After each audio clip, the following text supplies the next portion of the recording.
Bismillahirrohmanirrohim. Xo'p, endi nahv fanini ham boshlab qo'yaylikchi, ha? Xo'p, nahv fani nima? Xo'p, nahv fani so'zlarning oxirgi harfidagi o'zgarishlarni o'rganadi. Sarf fanini o'tdik, oxirgidan oldingi harflardagi o'zgarishlarni o'rganadi dedik. Endi nahv fani o'sha so'zni eng oxirgi harfidagi o'zgarishlarni o'rganar ekan. Xo'p, endi kalimalar oxiri o'zgarish va o'zgarmasligiga qarab ikki xil bo'lar ekan.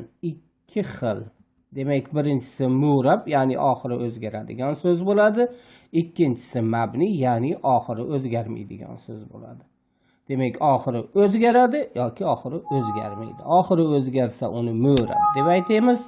Agar oxiri o'zgarmasa, uni mabni deb aytamiz ekan. Xo'p, murabga bir misol aytaylik endi. Mana jaa zaydun bo'lyapti. Ra'aytu zaydan bo'lyapti. Bu yerda zaydun bo'lyapti, bu yerda zaydan bo'lyapti.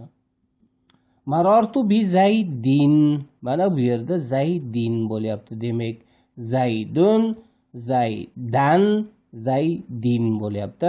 Dun, dan, din bo'lyapti. Mana 3 xil bo'lib o'zgaryapti. Mabniga misol mana o'zgarmaydi. Jaa haza deyapmiz, o'zgarmayapti. Ra'aytu haza o'zgarmayapti. Marartu bi haza o'zgarmayapti. Bir xil turibdi mana. Haza bo'lib turibdi. Demak, mana shu o'zgarmaydigani misol bu, o'zgaradiganiga misol yuqoridagisi. Fe'llardagi o'zgarish 3 xil bo'ladi. Demak, biz o'tdikki ism, fe'l, harfga ajratuvdik kalimalarni. O'shalardan harf endi o'zgarmaydi, lekin ism bilan fe'l o'zgaradi. Shu fe'lda ham muzorisi o'zgaradi va undagi o'zgarish 3 xil bo'ladi. Ular raf bo'ladi, yadribu, mana zamma bilan bo'ladi, buni raf deyiladi. Nasb bo'ladi, yadriba bo'lib bu fatha bilan bo'ladi va jazm bo'ladi, lam yadrib, mana misol uchun bu sukun bilan bo'ladi. Endi tasniya jamlarda sal farq qiladi, unisini ham aytib o'tamiz. Endi ismlardagi o'zgarishlar ham 3 xil bo'ladi. U ham xuddi shunaqa raf bo'ladi, zaydun, mana zamma bilan. Nasb bo'ladi, zaydan, mana fatha bilan. Va oxirgisi jar bo'ladi, bu zaydin kasra bilan bo'ladi. Demak, fe'llar jazm bo'lsa, ismlar jar bo'ladi. Endi fe'llardagi 3 holat, o'sha hozirgi aytganimiz raf, nasb, jazm holatlarini o'rganib chiqamiz. O'shalardan bittasi endi raf holati. O'sha raf holati qachon raf bo'ladi fe'l? Buni o'rganamiz. Xo'p. Fe'lda oldiga nasb yoki jazm qiluvchi omillar kelmasa raf bo'ladi. Demak, qachon raf bo'lar ekan? Nasb yoki jazm qiluvchi omillar kelmasa, fe'lda o'z holiga qo'ysanglar bo'ldi, u raf endi. Nasb omili kelib nasb qilmasanglar yo jazm qilib o'sha omili kelib jazm qilmasanglar, o'z holiga qo'yib qo'ysa, u fe'l raf. Mana misol uchun yadribu. Buni tasniyasida yadribani bo'ladi. Mana ani, mana shu nun shuni raf holatda ekanligini bildirib turadi. Jamda ham shu mana shu nun, vav bilan nun shu uni jam ekanligini ko'rsatib turadi. Nun uni raf holatda ekanligini ko'rsatib turadi. Yadribunadagi mana shu nun buni raf holatda ekanligini ko'rsatib turadi. Tasniyadagi nun ham shuni raf holatda ekanligini ko'rsatadi. Endi fe'lda nasb holati. Fe'lda nasb holati qachon? Endi fe'lda oldiga nasb qiluvchi omillar kelsa, u nasb bo'ladi. Mana nasb bo'lasan deb o'sha omili kelsa, bo'ldi, unda nasb bo'ladi. Bu nasb qiluvchi omillar bular 4 ta. An, lan, izan, kay. Mana shu 4 ta omil bor. Nasb qiluvchi omillar bor. Mana misol uchun lan yadriba, hech qachon urmaydi degani bo'ladi. Mana bu yerda fatha bilan nasb bo'lyapti. Endi tasniyadachi, tasniyada hali nun ketadi. Yadribanidagi nun bor, shu nun ketadi. Lan yadriba bo'ladi nasb holatida. mana jamdagi nun ham ketadi. Yadribuna edi-ku, shu nun ketadi. Lan yadribu bo'lib qoladi. O'sha nun ketadi. Tasniya bilan jamlardan nun ketadi. Hop, mufratdachi fatha bo'ladi.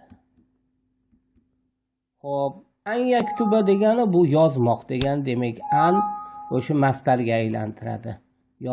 Yozyaptini yozmoq so'ziga, ismga aylantirib yuboradi. Lan yaktuba degani hech qachon yozmaydi degani. Izan taktuba degani demak yozasan degani. Izan bu demak ma'nosida. Kay yaktuba kay uchun degani, bu yozishi uchun deganimi. Demak kay uchun degan ma'noda anglatadi. Xo'p, endi fe'lni jazm holat. Fe'lni oldiga jazm qiluvchi omillar kelsa jazm bo'ladi.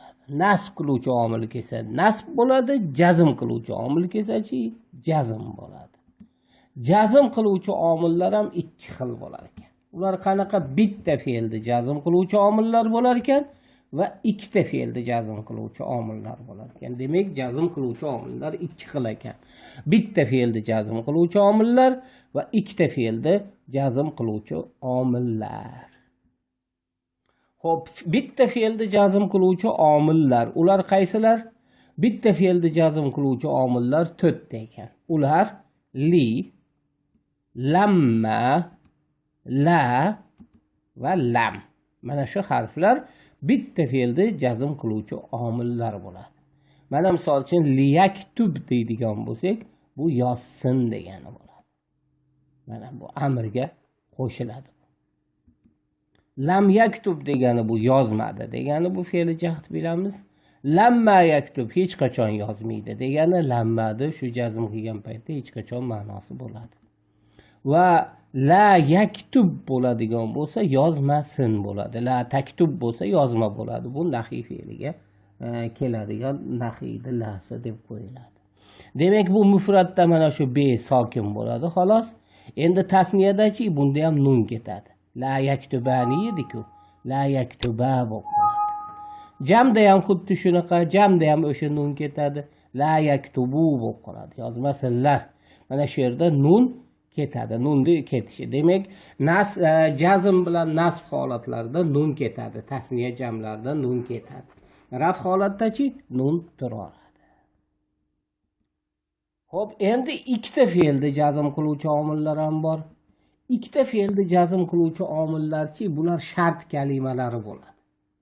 Bular shart kalimalari deb ataladi ular. Ular ikki xil bo'ladi. Endi kalima bo'lgandan keyin ism bo'lishi mumkin, fe'l bo'lishi, harf bo'lishi mumkin. Bu yerda endi ism bilan harf bo'ladi. Harf shartlar bo'ladi.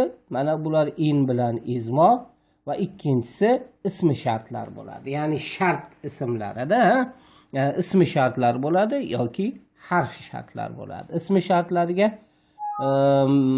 man masalan ma bor,